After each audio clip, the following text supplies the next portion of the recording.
حمد و ثنا کے بعد عزت و تکریم کے لائق تشریف فرما معزز حاضرین، السلام علیکم ورحمۃ اللہ۔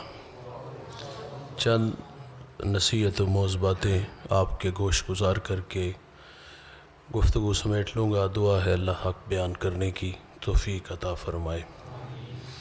حاضرین مجلس، اللہ تعالیٰ نے کچھ لوگ ایسے ہیں اس معاشرے میں جو وجود باری تعالیٰ کا انکار کرتے ہیں، وہ دہریہ لوگ ہیں۔ وہ کہتے ہیں کہ یہ دنیا خود بخود بن گئی ہے اور ہم اس دنیا میں عیش و عشرت کے لیے بس مستی میں گزارنے کے لیے آئے ہیں، کوئی جزا سزا نہیں، کوئی امتحان نہیں۔ یہ ان کا نظریہ ہے جو اللہ کے وجود کے منکر ہیں۔ حکیم نیٹشے اور حکیم گیوٹے کے بارے میں اقبال نے کہا تھا، اور ان کے ضائع ہو جانے کا اقبال کو رنج تھا۔ یہ دہریہ تھے۔ قلب مومن دماغش کافر است، دل مومن تھا دماغ کافر تھا۔ حکیم نیٹشے جس ماحول میں جنم لیتا ہے، اس کے گھر والے، بہن بھائی، دوست احباب، پوری بستی اللہ کے وجود کی منکر تھی۔ تو اس نے غور و تدبر کیا اور اپنی عقل سے اس بات کا عرفان حاصل کیا کہ کوئی ذات ہے جس نے اس کائنات کو بنایا ہے۔ اس نے عقل سے اس بات کا عرفان حاصل کیا۔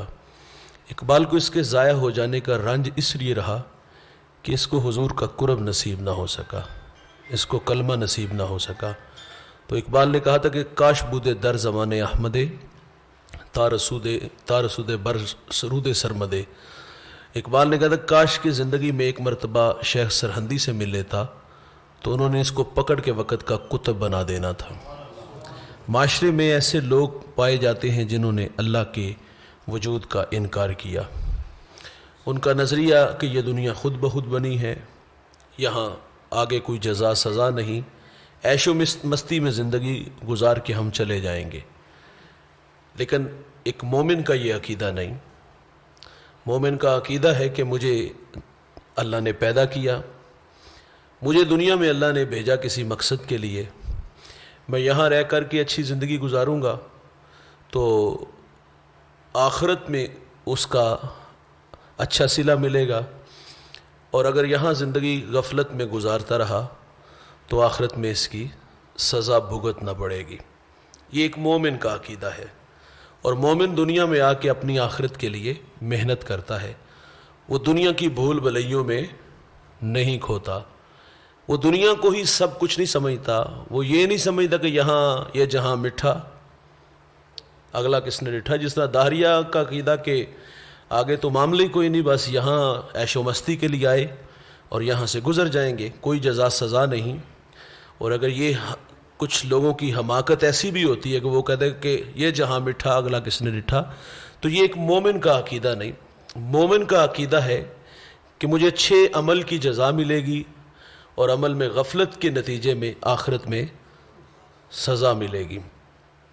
تو وہ دنیا کی بھول بھلائیوں میں نہیں کھوتا، دنیا میں رہ کے اپنی آخرت کے لیے محنت کر کے اپنے لیے ذخیرہ آخرت تیار کرتا ہے۔ اور میرے نبی فرماتے دنیا تو ایک میٹھی ہے اور سر سبز بھی ہے، تو مومن اس دنیا میں نہیں کھوتا۔ دنیا بڑی میٹھی اور سر سبز بھی ہے۔ آئیے ہم کچھ باتیں، میں نے ایک بزرگ کو پڑھا اور انہوں نے بڑی اچھی باتیں کی، اور وہ کہتے ہیں کہ تعجب کی 8 باتیں ہیں، اور آج کی اس نشست میں ہم سیکھیں گے وہ تعجب والی باتیں کون سی ہیں جنہیں ہم نے کبھی تعجب سے دیکھا ہی نہیں، ہمیں کبھی تعجب ہوا بھی نہیں۔ تو سنیے گا، وہ فرماتے ہیں تعجب ہے اس شخص پر جو یہ جانتا ہے کہ مجھے موت آنی ہے اور پھر بھی وہ کہے لگا کے ہنس رہا ہے۔ ایک بندے کو پتہ ہو کہ کل مجھے پھانسی کا حکم ہے، کل مجھے پھانسی چڑھا دیا جائے گا، تو مجھے بتائیے گا اس کے تو حلق سے نیچے روٹی بھی نہیں اترے گی، نوالا بھی نہیں اترے گا، اس کے لبوں پر ہنسی آئے گی؟ جس کے سامنے موت رقص کرتی دکھائی دے، جسے پتہ ہے کہ آنے والے 24 گھنٹے کے اندر اندر مجھے تختہ دار پہ لٹکا دیا جائے گا، تو کیا اسے ہنسی آئے گی؟ بلکہ اس کی تو رات کی نیند بھی اڑ جائے گی۔ تو اس وقت یہ احساس ختم ہو جاتا ہے کہ تو تخت پہ ہے اور میں ریت پہ ہوں، میری تیری ایک جیسی ہے. جب نیند آ جاتی، نیند تو کہتا ہے سولی پہ بھی آ جاتی ہے نا، تو کہا اس لحاظ سے میری تیری ایک جیسی گزر رہی. کہا مجھ سے بہتر کس طرح گزر رہی ہے؟ اس نے کہا بادشاہ تو ساری رات خراٹے بھرتا رہتا ہے، تو لمبی تان کے سوتا ہے، تو میں جب تہجد کا وقت ہوتا ہے مصلی بچھا کے اپنے مالک کے حضور کھڑا ہو جاتا ہوں. تو اس سے اچھی زندگی دنیا میں، اچھی زندگی فانی زندگی میں بھائی، اچھی زندگی کس کی ہے کہ جو پچھلی راتی رحمت رب دی کرے بلند آوازہ. ہے کوئی بخشش منگن والا کھلا ہے دروازہ؟ کوئی پچھلے پہر یار اٹھ کے اپنے رب کے حضور نیاز مندیاں پیش کرے، وہ بڑا انسان ہے. تو تعجب ہے اس شخص پہ کہ جو یہ جانتا ہے کہ دنیا فانی ہے اور پھر بھی فرمایا اس کو حاصل کرنے کی فکر میں لگا ہوا ہے. اور یہ آپ دیکھتے ہیں ہم بھی اس معاشرے کا حصہ ہیں، ایک ہی دوڑ ہے اور اسی دوڑ میں ہم بہے جا رہے ہیں. ایک اور بات ہم بیان کر کے گفتگو سمیٹ لیتے ہیں، سنیے گا. فرمایا تعجب ہے اس شخص پر جو جانتا ہے کہ ہر چیز مقدر ہے، مقدر سے ہے، پھر بھی اس کے چھن جانے کے خوف میں ہے. کہ یہ ہمیں پتہ ہے جو مقدر کا ہے وہی ملے گا، مقدر سے زیادہ الٹی چھلانگیں بھی لگائیں گے تو نہیں ملے گا. ٹھیک، ایک تو یہ بات ہے جو مقدر کا ہے وہ مل کے رہے گا. وہ رومی نے ایک دو حقائق بیان کیے کہ وہ ایک شخص نے کہا کہ جب میں نہیں چاہوں گا تو مقدر کا ملے گا کیسے؟ تو وہ اس کے دماغ میں یہ بات آ گئی، وہ صحرا میں چلا گیا، 1-2-4 دن بھوکا رہا تو نکاہت کافی ہو گئی. تو یہ خانہ بدوش جو ہے نا، یہ گزر رہے تھے تو سر راہ ایک انسانی ڈھانچہ دیکھا، سانسیں چل رہی ہیں. تو انہوں نے کہا کہ یار یہ بندہ بالکل موت کے قریب ہے، جلدی سے اس کے لیے کھانا بناؤ. تو انہوں نے کہا یہ روٹی تو کھا نہیں سکے گا، تو اس کے لیے کوئی نرم غذا بنا لی جائے. انہوں نے اس کے لیے حلوہ بنا لیا. آپ یہی کہیں گے حلوے کا نام لینا چاہیے. تو اس کے لیے حلوہ بنایا گیا تو وہ اس کو پیش کرنے لگا تو اس نے منہ بند کر لیا. وہ کہا جب میں ہی نہیں چاہوں گا تو مجھے مقدر کا کس طرح ملے گا؟ انہوں نے سمجھا شاید کہ اس کو کچھ دندل کا مسئلہ بن گیا ہے.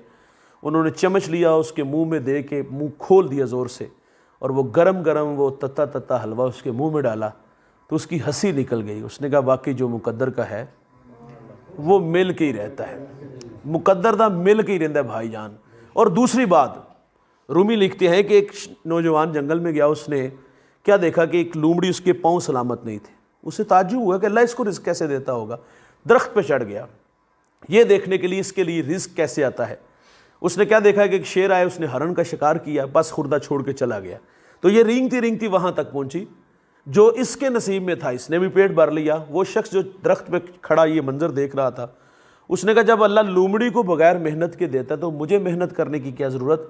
تو حاطف سے آواز آئی لومڑی نہ بن شیر بن، لومڑی نہ بن، خود بھی کھا اور لوگوں کو بھی کھلا. یہ تو ہے مقدر کا مل کے رہتا ہے.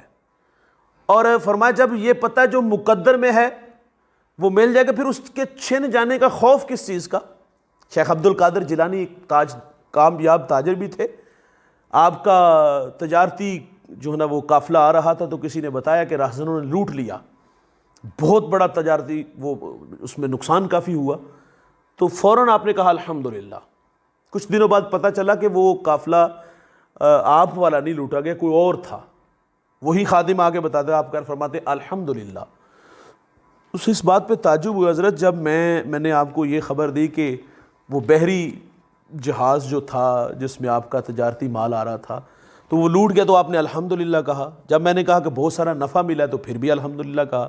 بات سمجھ میں نہیں ہے. اس نے کہا کہ بیٹے جب تو نے یہ بتایا نا کہ اتنا نقصان ہوا ہے تو میں نے دل کی حالت دیکھی کہ یہ دولت کے چھن جانے سے یہاں کوئی کہانی کو اذیت والی تو نہیں. تو میں نے دیکھا دل اللہ اللہ کر رہا تھا. میں نے کہا یا اللہ تیرا شکر ہے کہ اس کو چھن جانے کا وہ دنیا کا جو ہوتا ہے نا، کچھ لوگوں کو ہارٹ اٹیک ہو جاتا ہے، کچھ توازن عقلی کھو بیٹھتے ہیں، یہ آپ ہم اس دیکھتے ہیں ہم نا. تو کہا میں نے اللہ کا شکر ادا کیا، دل اللہ اللہ کر رہا ہے، اس کے چھن جانے کا اسے کوئی خوف اور کوئی ایسا معاملہ نہیں ہوا. فرماتے جب تو نے آگے بتایا کہ بہت سارا نفع لے کے آیا ہے تو فرمایا میں نے اپنے دل کی حالت پھر دیکھی کہ کہیں یہ مال کے آ جانے سے دل زیادہ راضی تو نہیں ہوا. تو فرماتے میں نے دل کی حالت دیکھی تو یہ اللہ اللہ کر رہا تھا.